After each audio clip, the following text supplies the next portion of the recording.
Hərbidən Elmlər tərəfə yönəlişən diqqətimi bu dayanacaq çəkdi.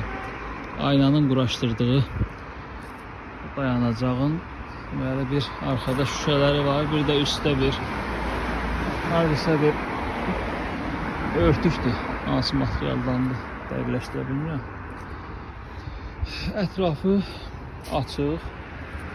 Yəni burada yel vurub yengələr oynayan dayanacaq saymaq olar da bunu. Eyni zamanda sabah qışın qarında, yaxud da bir yağışlı havada burada necə daldalanmaq mümkündür, onu ayna əməkdaşları və rəhbərliyi daha yaxşı bilər yəqin ki. Eyni zamanda daha çox diqqətimi çəkən bax bu oturacağı oldu. Təsəvvürləyin ki, Qurşağa qədər olan bir öndürülüşdə quraşdırıblar bu oturacağı. Yəni burada kim və necə oturmalıdır? 1 metrdir az qala, biraz da çox öndürülüşdə. Burada necə oturmaq olar? Hörmətli ayna rəhbərliyi. Yəni bir işə quş qoymaqdır əsas hədəf, yoxsa ki vətəndaş məmnunluğudur, vətəndaş rahatlığıdır. Bir yaşlı adam deyək ki, gəlir dayanacaqda dayanır və bu məscidin qabağında ibadət eləyir. Sonra da deyək ki, keçir ki, avtobusdan istifadə eləsin, getsin özünün evinə, eşiyinə. Və gəlib burada necə oturacaq?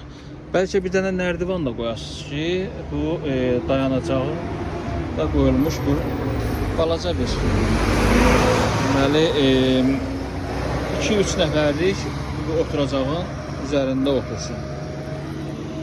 Lütfen bir iş görəndə bir düşünün. Ən azı özünüz istifadə edin. Görün burada oturmaq, burada yağışlı havada, burada isti havada daldalanmaq olarmı? Deyək ki, bu dəqiqə günəşli havadır. Günəş düz vurur dayanacağın içərisinə.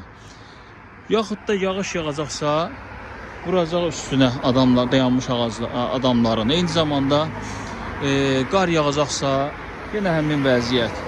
Yəni bunun mənası nədir bu dayanacağın burada quraşdırılması? Bilmirəm nə qədər vəsait bura sərf olunub. Amma hər halda az deyil. Yəni Allah sizə insaf versin. Heç olmaya bir Sovetlər dövründə mövcud olan ətrafı bir bərkidilmiş kərpiclə, hətta orada bir çox maraqlı bir rəssamların əl işləri də olurdu, mozaikalar olurdu. Dayanacaq az qala bir abidə kimi hazırlayırdılar. Bu işin adı nədir? Onsuz da arkada bu divar var idi. Divar olduğu halda bu şüşəyə nə ehtiyac var? Heç olmuyor bunun ətrafına qoyardınız da bu şüşəni. Ki bir nədənsə qorusun insanları. Onsuz da yuxarısında da şüşə açıqdır, aşağıdan da.